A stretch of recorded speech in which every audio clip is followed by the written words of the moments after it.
नवंबर की शुरुआत से गुड़हल के पौधे की इस तरीके से केयर करेंगे तो एक ही प्लांट पर कम से कम 50 कलियां खिलेंगी। यकीन मानिए, ये जो आज मैं खाद आपको बता रही हूँ, इससे आप अपने एक ही पौधे पर अनगिनत कलियां ले पाएंगे। और बहुत ही फ्री का फर्टिलाइज़र है, लेकिन इसका जो वर्क है वो खरीदे हुए फर्टिलाइज़र से 100 गुना ज़्यादा है। देखिए, ये मेरे हाइब्रिड गुड़हल का पौधा है। इसकी फ्लावरिंग एक बार हो चुकी है और दोबारा फ्लावरिंग के लिए जब मैंने ये खाद डाला तो देखिए कितनी सारी कलियां आई हैं सिर्फ 5 इंच के कंटेनर में। तो ये जो खाद मैं आपको बता रही हूँ, ये कोई भी कंटेनर साइज़ हो, गमला बड़ा हो, छोटा हो, या आपने ज़मीन में लगा रखा है, सभी जगह इसका इस्तेमाल कर सकते हैं। और बहुत ही फ्री में आप अपने पौधे को पोटेशियम दे देंगे, जिससे कि आपका पौधा सालों साल स्वस्थ रहेगा। कई लोग ऐसा कह रहे हैं कि गुड़हल में फ्लावरिंग बंद हो गई है और बिल्कुल भी कलियां नहीं बन रही हैं। वैसे तो देसी गुड़हल में जैसे जैसे सर्दियां पड़ती हैं फ्लावरिंग बंद होने लगती है, लेकिन मेरे इस खाद की वजह से मेरे गुड़हल के एक ही प्लांट पर, खासकर देसी गुड़हल में, कम से कम 50 कलियां एक ही प्लांट पर बनी हैं। ये जो खाद है ये सर्दियों में और भी ज़्यादा, आप कह सकते हैं, उपजाऊ तरीके से काम करता है, यानी कि रूट्स के एक्सपेंशन में, डेवलपमेंट में, स्टेम को मोटा करने में और पौधे को स्वस्थ रखने में मदद करता है। और केले के छिलके तो सभी के घरों में उपलब्ध है। केले खाने के बाद जाहिर है छिलके को हम फेंक देते हैं, लेकिन इन छिलकों का बहुत ही बेहतरीन तरीके से आप इस्तेमाल कर सकते हैं अपने पौधों पर, खासकर गुड़हल पर। 3 तरीके से इन छिलकों का इस्तेमाल करके आप गुड़हल के पौधे को, ये देखिए जैसे ये रात रानी है, हर श्रृंगार है, ऐसे कई सारे पौधे हैं जिन पर आप बहुत अच्छी फ्लावरिंग ले सकते हैं, यानी कि गुड़हल के साथ इन पौधों को भी आप दे सकते हैं। पहले मैं ये बता देती हूँ कि केले के छिलके में क्या पाया जाता है और इसके इस्तेमाल के इतने फ़ायदे क्यों हैं। देखिए, ये एक नेचुरल खाद है जो आपके पौधे की लंबाई बढ़ाने में, कलियां ज़्यादा लेने में और मिट्टी की गुणवत्ता को बढ़ाने में मदद करेगा और आपके पौधे को सूखने से बचाएगा। साथ ही साथ ये आपके पौधे पर बहुत ही नेचुरल तरीके से कलियां बनाएगा, जिससे पौधे को कोई नुकसान नहीं होने वाला है। अब आपको क्या करना है, पहले केले के छिलकों को इकट्ठा कर लीजिए। यदि 5-6 गमले के लिए आप तैयार कर रहे हैं तो कम से कम एक गमले के लिए 2 केले के छिलके का हिसाब रखिए। और इसे आप चाहें तो एक तरीका ये है कि ड्राई कर लें, सुखा लें। सुखाने के बाद इसे पीसेस बना लें, कट कर लें और मिट्टी में डायरेक्टली दबा लें।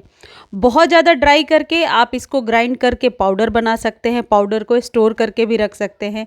लेकिन एक सबसे जो ईजी मेथड है वो ये है कि आप आधे एक बाल्टी पानी ले लीजिए। पानी अपने अकॉर्डिंग आप ले सकते हैं, कंटेनर के अकॉर्डिंग, और इन छिलकों को कट करके पानी में भिगो दीजिए।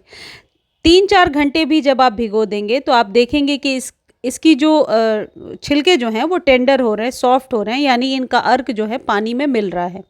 अब उसके पानी को जब हम अपने पौधे पर इस्तेमाल करते हैं तो इसके मल्टीपल फ़ायदे हो जाते हैं।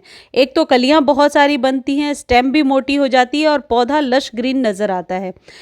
इन छिलकों के पानी के इस्तेमाल से आप अपने पौधों को सूखने से बचा सकते हैं, यानी इस जो पोटेशियम की मात्रा है वो आपके हिबिस्कस के प्लांट पर फ्लावरिंग लेने के लिए बिल्कुल एप्रोप्रिएट है, सही मात्रा है, जितने में कि आप अपने पौधे पर सालों भर फ्लावरिंग ले सकते हैं। और जैसा कि आप मेरे पौधे में देख ही रहे हैं कितनी ज़्यादा फ्लावरिंग हो रही है, चाहे वह हाइब्रिड गुड़हल हो या देसी गुड़हल हो, सभी पे अच्छी फ्लावरिंग हो रही है। अब इस खाद को मैं अभी आपको बता रही हूँ कि किस तरीके से बनाना है। इसके पहले मैं एक चीज़ बताती हूँ कि गुड़हल के पौधे में अभी सर्दियों में आप गुड़ाई हर एक 10 डेज़ पर कीजिए, क्योंकि सर्दियों में कभी कभी ज़्यादा ठंडक की वजह से इसमें मिलीबग्स का बहुत ज़्यादा अटैक होता है। तो मिलीबग्स के लिए भी उपाय मैं अभी आपको बता रही हूँ। और एक चीज़ और करना है कि इसको प्रॉपर धूप में रखना है और पानी ऑल्टरनेट करके दीजिए, यानी आज दे दिया तो अब कल ना देकर परसों पानी दीजिए। इससे आपके पौधे को कोई नुकसान भी नहीं होगा कम पानी देने से, और पौधा स्वस्थ भी रहेगा। इस तरीके से देखिए, केले के छिलके मैंने बना लिए और इसे पानी में डालिए। आप चाहें तो रात भर पानी में भिगो सकते हैं, अगले दिन इसके पानी को यूज़ कर लीजिए और इन छिलकों को वापस पानी में डाल दीजिए। अब इसको इस्तेमाल कब कब करना है, वैसे यदि वीक में 2 या 3 बार आप इस्तेमाल करेंगे तो इससे आपके पौधे को और ज़्यादा आप कह सकते हैं कलियां बनाने में मदद मिलेगी। लेकिन यदि इतना अवेलेबल नहीं है तो वीक में एक बार तो ज़रूर इस्तेमाल कीजिए। मात्रा कितनी रखती है? जितनी आपके पौधे की रिक्वायरमेंट है, जितने में अच्छे से मिट्टी गीली हो जाए इतना पानी डालिए। अब इसमें एक चीज़ आपको मिला लेना है, और कोई भी फंजीसाइड ये आप ले सकते हैं नर्सरी से, बहुत ही आसानी से मिल जाता है, ऑनलाइन भी मिल जाएगा। 30 से 40 रुपए में आपको ये इतना बड़ा पैक मिल जाएगा, और आप इसे 1 चम्मच मिला लीजिए। अब क्या ये हर एक बार मिलाना है? नहीं, वीक में एक बार, अभी सर्दियों में, और गर्मियों में 15 दिनों पर एक बार। यानी चाहे आप जितनी बार भी ये केले के छिलके वाला फर्टिलाइज़र यूज़ करें, लेकिन वीक में एक बार किसी लिक्विड में ये 1 चम्मच बस मिला लीजिए।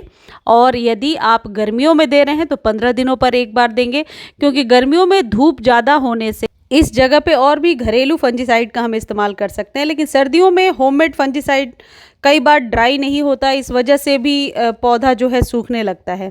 तो क्योंकि सर्दियों में बहुत ज़्यादा मॉइस्चर होता है और बहुत ज़्यादा सर्दी होती है, तो होममेड चीज़ों को बहुत सोच समझकर ही आपको इस्तेमाल करना चाहिए। अब इसमें प्रिकॉशन रखने वाली बात यह है कि इसका स्प्रे नहीं बनाना है आपको। बनाना पिल का स्प्रे जब हम बनाते हैं, बनाना पिल फर्टिलाइज़र का, तो बहुत ज़्यादा प्रॉफिटेबल नहीं होता। और आसपास यदि ये जाहिर है आप स्प्रे करेंगे तो आसपास भी गमले में या ज़मीन पे गिरता है, तो जिस वजह से चींटियाँ आने लगती हैं। अब आप सोचेंगे कि क्या गमले में चींटियाँ नहीं आएंगी, इसलिए मैंने फंजीसाइड का इस्तेमाल कराया है कि ताकि इससे आपके पौधे को कोई नुकसान ना हो। डायरेक्ट जड़ों में डालेंगे तो कोई चींटी नहीं लगती है और मिट्टी नेचुरली भुरभुरी बनी रहती है। देखिए, ये वही पौधा है जिसमें स्टार्टिंग में मैंने आपको दिखाया कि कली बन रही है। एक बार इसमें फ्लावरिंग हो चुकी थी और दोबारा कलियां बनने लगी हैं। तो जब आप इस फर्टिलाइज़र का इस्तेमाल करेंगे तो आप अपने गुड़हल पर लगातार हर एक 10 से 15 दिनों पर नई नई बहुत सारी कलियां देख पाएंगे। मुझे उम्मीद है जानकारी आपको अच्छी लगी होगी। धन्यवाद।